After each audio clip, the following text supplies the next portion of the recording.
ሰላም እንኳን ወደዚህ ዳሰሳችን መጣችሁ። ዛሬ እንግዲህ ለሁላችንም በጣም ወሳኝ በሆነ ርዕስ ላይ ነው የምንነጋገረው። እሱም ምንድነው? ኦርቶዶክሳዊ የሕፃናት አስተዳደግ፣ የወላጅነት ኃላፊነት፣ የልጆች ሁለንተናዊ ፍላጎት እና የንባብ ባህልን ስለማሳደግ አስፈላጊነት በጥልቀት እንመለከታለን። አብራችሁን ቆዩ። እስኪ ዳሰሳችንን በታዋቂው ፈላስፋ በሲሴሮ አንድ አስገራሚ አባባልን ጀምር። እንዲህ ይላል፣ የአትክልት ስፍራና የግል ቤተ መጻሕፍት ካላችሁ የምትፈልጉት ሁሉ አላችሁ ማለት ነው። አያችሁ፣ ይህ አባባል እኛ ወላጆች ልክ እንደ ታታሪ የአትክልት ስፍራ ጠባቂዎች መሆናችንን በሚገባ ያሳየናል። ልጆቻችን ደግሞ በዛ ውብ መንፈሳዊ የአትክልት ስፍራ ውስጥ የምንንከባከባቸው ገና እያደጉ ያሉ ተክሎቻችን ናቸው። እሺ፣ በዛሬው ቆይታችን የምንዳስሳቸው ዋና ዋና ነጥቦች እነዚህ ናቸው። መጀመሪያ ስለ ኦርቶዶክሳዊ የሕፃናት አስተዳደግ እናወራለን። ቀጥሎ የወላጅነት ኃላፊነትን እናያለን። ከዚያም የልጆችን ሁለንተናዊ ፍላጎት፣ የሰብዕና ግንባታቸውን፣ የንባብን ትልቅ ፋይዳ እና በመጨረሻው የንባብ ባህልን ስለማሳደግ እና መሰናክሎቹ ተወያይተን እናጠቃልላለን። ቀጥታ ወደ መጀመሪያው ክፍላችን ስንገባ ኦርቶዶክሳዊ የሕፃናት አስተዳደግ ማለት ምን ማለት እንደሆነ እንመልከት። አንዳንዴ ይሄ የጽንሰ ሐሳብ ከበድ ሊል ይችላል፣ ግን በቀላሉ ስናየው ኦርቶዶክሳዊ አስተዳደግ ማለት የረጅም ጊዜ እጅግ ታጋሽነትን የሚጠይቅ ሂደት ነው። ዋናው ዓላማው ምንድን ነው? የእግዚአብሔርን መንግሥት በልጆቻችን ልብ ላይ መቅረጽ እና የመንፈስ ፍሬዎችን እንዲያፈሩ ማገዝ ነው። ባጭሩ ልጆቻችንን እንደ ቅዱሳን እንዲሆኑ አድርጎ ማሳደግ ማለት ነው። ይህ ደግሞ እንግዲህ እንደምታውቁት በአንድ ጀንበር የሚሆን ነገር አይደለም። የዕድሜ ልክ ተልዕኮ ነው። እሺ፣ ወደ ሁለተኛው ነጥባችን እንለፍ። የወላጅነት ኃላፊነት። ወላጅ መሆን ማለት ዝም ብሎ ማሳደግ ብቻ አይደለም።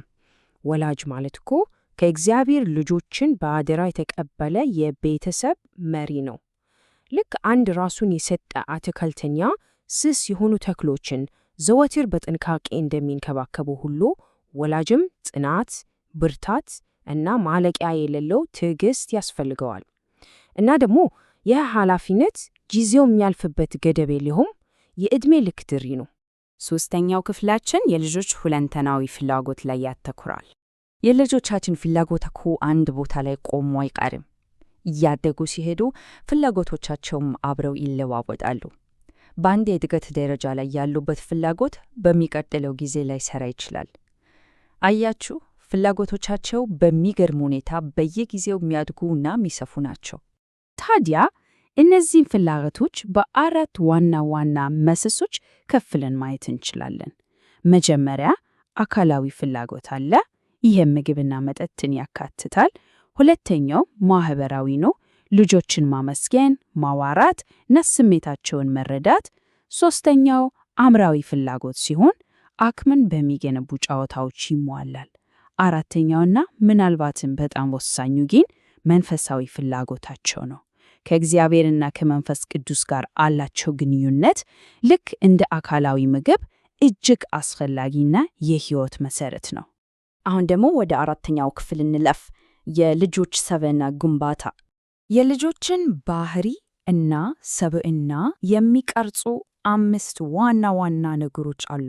ቤተሰባዊ ውርስ ወይም ጄኔቲክስ የራሱ ድርሻ አለው፣ ግን እኛ የምንፈጥርላቸው አካባቢ በተለይም ቤቱ እና ትምህርት ቤቱ ደግሞ እጅግ የላቀ ተጽዕኖ አለው። ከዚህ በተጨማሪ የወሊድ ቅደም ተከተላቸው፣ ማህበረሰቡ የሚጠብቀው የስርዓተ ጾታ ሚና እንዲሁም የልጁ የዕድሜ እና የብስለት ደረጃ በባህሪያቸው ላይ ትልቅ አሻራ ያሳርፋሉ። በዚህም ምክንያት እጅግ ተለያየ የሰብዕና አይነቶች እናያለን። ለምሳሌ በጣም ንቁና ቀብጥባጥ የሆኑ ልጆች አሉ። ቁጡና ግልፈኛውንም አጋጥመውን ያውቃሉ። አንዳንዶቹ ደግሞ አመፀኛ ግን ነፃ ናቸው። ሌሎች ደግሞ አይናፋር ወይም ዝምተኛ ሊሆኑ ይችላሉ። እዚህ ጋር መገንዘብ ያለብን ዋናው ነጥብ እያንዳንዱ ልጅ ልዩ መሆኑና የራሱ የሆነ መረዳትና ትዕግስት እንደሚያስፈልገው ነው። ክፍል 5 ላይ ደርሰናል። የንባብ ፋይዳ። ይህ በእውነት ለአእምሮ ብርሃን የሆነው ትልቁ ምሰሷችን ነው። ንባብ ለልጆች ምን ያህል ጠቃሚ እንደሆነ መገመት አያዳግትም። ቢያንስ 5 ትልልቅ ጥቅሞችን እናገኛለን። አንደኛ፣ የማይበጠስ የቤተሰብ ትስስርን ይገነባል። ለልጆቻችን ስናነብላቸው ጠንካራ ግንኙነት እንፈጥራለን። ሁለተኛ፣ ለትምህርት ቤት ሕይወት በሚገባ ያዘጋጃቸዋል። ሶስተኛ፣ የማስተዋል እና የማመዛዘን አቅማቸውን ያሳድጋል። አራተኛ ደግሞ አዲስ ስሜቶችንና ገጠመኞችን በቀላሉ እንዲረዱ ያግዛቸዋል። አምስተኛውና ደስ የሚለው እውቀትን መፈለግ እና መማር አስደሳች መሆኑን በተግባር ያሳያቸዋል።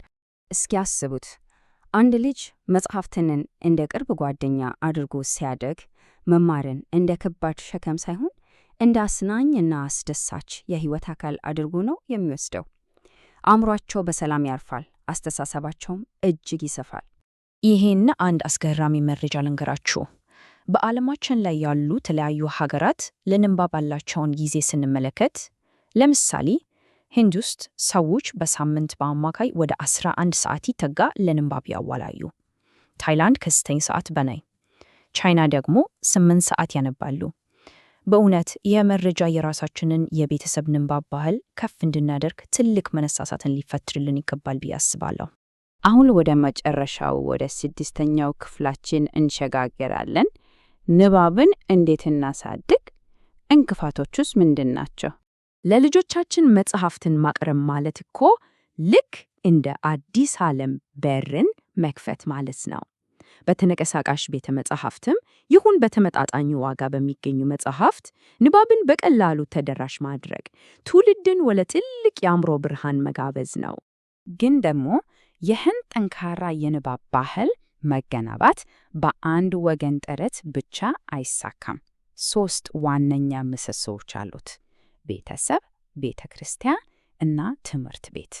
የእነዚህ 3 አካላት የጋራ ርብርብ እጅግ ወሳኝ ነው። ሁሉም ከተባበሩ የማያነብ ትውልድ በፍጹም አይኖርም። አሁን ግን በመካከላችን አንድ የሚገርም ትንሽ የሚያሳዝን ነገር እናያለን። አንዳንድ ጊዜ ልጁ መጽሐፍ ለማንበብ ጓጉቶ፣ እኛ ወላጆች ግን በዲጂታል መሳሪያዎች በስልኮቻችን ተውተን እንታያለን። ይህ እኮ ለሁላችንም ትልቅ የማንቂያ ደወል ነው። በእኛ ውብ የአትክልት ስፍራ ውስጥ የበቀሉ ዘመናዊ አረሞች አሉ ማለት እንችላለን። ዋናዎቹ የንባብ እንቅፋቶች ምንድን ናቸው? ቴክኖሎጂ እና ከመጠን ያለፈ የስክሪን ጊዜ፣ የቴሌቪዥን ፕሮግራሞች፣ ጌሞች፣ እንዲሁም ጫጫታ የበዛባቸው አካባቢዎች እና የመጽሐፍት ዋጋ መናር ናቸው።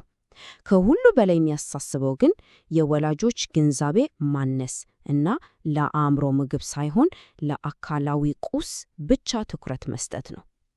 ይህ የልጆቻችንን አእምሮዊ እድገት በእጅጉ ያቀጭጨዋል። እንግዲህ ዳሰሳችንን ስናጠናቀቅ ሁላችንም ራሳችንን አንድ ጥልቅ ጥያቄ እንድንጠይቅ እፈልጋለሁ። በእውነት ልጆቻችን ምን እንዲሆኑልን ነው የምንፈልገው? ዝም ብለው ያገኙትን እንዲሆኑ ወይስ በጥበብ እና በመንፈሳዊነት ታንጸው አንብበው እና ተረድተው እንዲያድጉ? ለመጪው ትውልድ ያለን የረጅም ጊዜ መንፈሳዊና አእምሯዊ ግብ ምንድን ነው? ይህን ጥያቄ እያሰብን ለልጆቻችን ምርጥ ታጋሽ አትክልተኞች እንድንሆን እመኛለሁ። አብራችሁን ስለነበራችሁ ከልብ እናመሰግናለን።